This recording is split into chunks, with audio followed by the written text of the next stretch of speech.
Привет. Слушай, ты любишь страшно?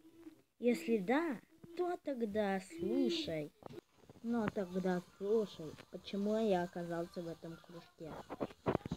И, кстати, я Совун. Все началось с моего дома, когда я сидел и смотрел телевизор. И вдруг зазвонил телефон. Дзынь-дзынь! Дзынь-дзынь! О, надо ответить. Что же это мог быть в такой поздний час?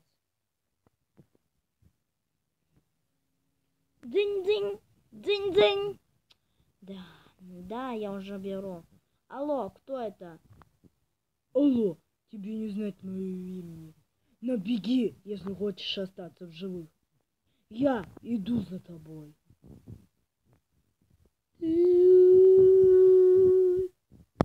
Я тогда не на шутку испугался, но потом подумал, что это лишь шуточка.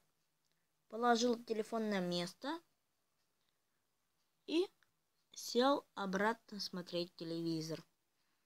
Присел, вот значит, и опять звонит телефон. Дзынь-дзынь, дзынь-дзынь. Да кто там? Дзынь-дзынь, дзынь-дзынь. Телефон изменил свой сигнал, но вдруг телефон сам ответился, и я услышал, что говорили в трубке. Я тебе сказал, беги, или я найду тебя. Он не на шутку испугался, положил телефон на место и побежал в полицейский участок.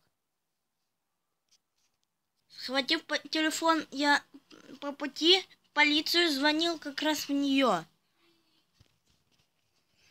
Алло, полиция, это вы? Да, это мы. Что вы делаете? Хотите? За мной гонятся! Помогите! Мы едем. И телефон он резко потерял. И убежал подальше. Я зашел в полицейский участок, подбежал и все рассказал подробно.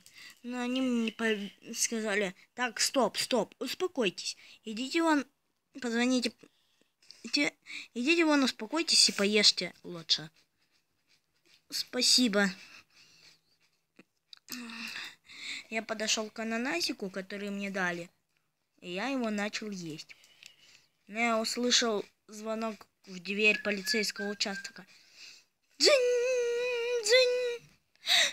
Прошу, не открывайте.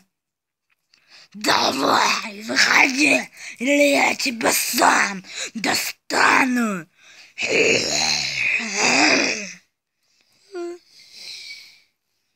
Давайте, помогите мне наконец-таки. Я бегу уже. Кто это там?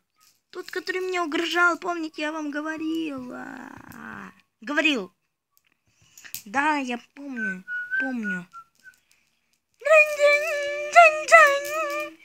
Не берите трубку, это он.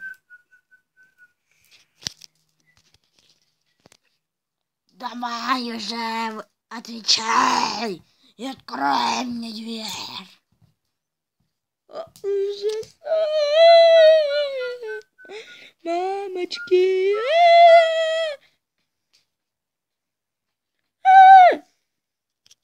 На улице в полицейский участок стояло какое-то странное чудовище. Мы решили сбросить на него ананас. И это, кстати, как-то подействовало хоть. Монстр потерял шею, но когда я выбежал из полицейского участка, шея начинала ползти за мной.